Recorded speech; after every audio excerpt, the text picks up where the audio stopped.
गुरुदेव रवींद्रनाथ टैगोर का जन्म 7 मई सन 1861 को कोलकाता में हुआ था। रवींद्रनाथ टैगोर एक महान कवि, उपन्यासकार, नाटककार, चित्रकार और दार्शनिक थे। रवींद्रनाथ टैगोर एशिया के प्रथम व्यक्ति थे जिन्हें नोबेल पुरस्कार से सम्मानित किया गया था। वे अपने माता पिता की 13वीं संतान थे। बचपन में उन्हें प्यार से रवि बुलाया जाता था। 8 वर्ष की उम्र में उन्होंने अपनी पहली कविता लिखी। 16 साल की उम्र में उन्होंने कहानियां और नाटक लिखना प्रारंभ कर दिया था। अपने जीवन में उन्होंने 1000 कविताएं, 8 उपन्यास, 8 कहानी संग्रह और विभिन्न विषयों पर अनेक लेख लिखे। इतना ही नहीं, रवींद्रनाथ टैगोर संगीत प्रेमी थे और उन्होंने अपने जीवन में 2000 से अधिक गीतों की रचना की। उनके लिखे 2 गीत आज भारत और बांग्लादेश के राष्ट्रगान हैं। जीवन के 51 वर्षों तक उनकी सारी उपलब्धियां और सफलताएं केवल कोलकाता और उसके आसपास के क्षेत्र तक ही सीमित रही। 51 वर्ष की उम्र में वे अपने बेटे के साथ इंग्लैंड जा रहे थे।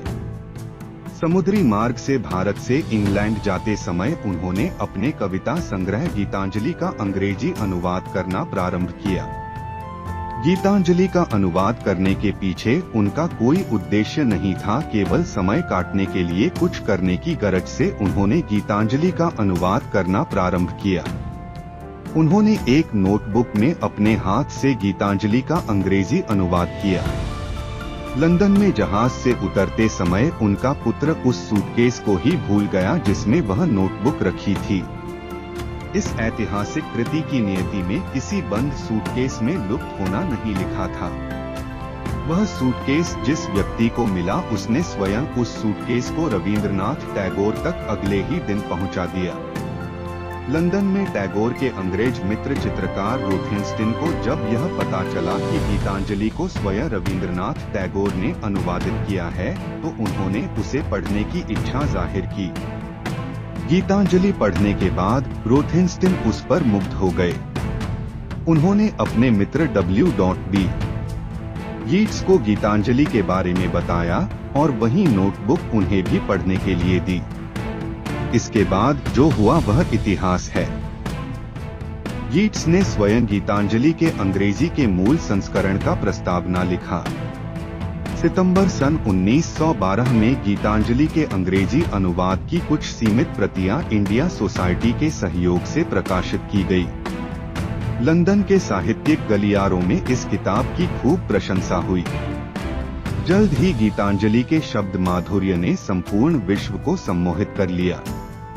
पहली बार भारतीय मनीषा की झलक पश्चिमी जगत ने देखी।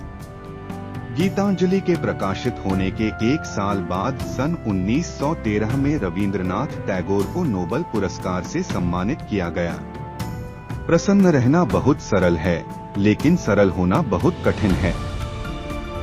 सिर्फ तर्क करने वाला दिमाग एक ऐसे चाकू की तरह है जिसमें सिर्फ ब्लेड है। यह इसका प्रयोग करने वाले को घायल कर देता है। मित्रता की गहराई परिचय की लंबाई पर निर्भर नहीं करती।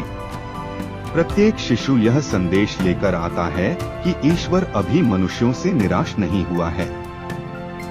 जो कुछ हमारा है वो हम तक तभी पहुंचता है जब हम उसे ग्रहण करने की क्षमता विकसित करते हैं। आस्था वो पक्षी है जो भोर के अंधेरे में भी उजाले को महसूस करती है। वे लोग जो अच्छाई करने में बहुत ज्यादा व्यस्त होते हैं, स्वयं अच्छा होने के लिए समय नहीं निकाल पाते। कलाकार प्रकृति का प्रेमी है, वह उसका दास भी है और स्वामी भी। मैंने सपना देखा कि जीवन आनंद है, मैं जागा और पाया कि जीवन सेवा है। मैंने सेवा की और पाया कि सेवा में ही आनंद है। यदि आप सभी गलतियों के लिए दरवाजे बंद कर देंगे तो सच बाहर रह जाएगा।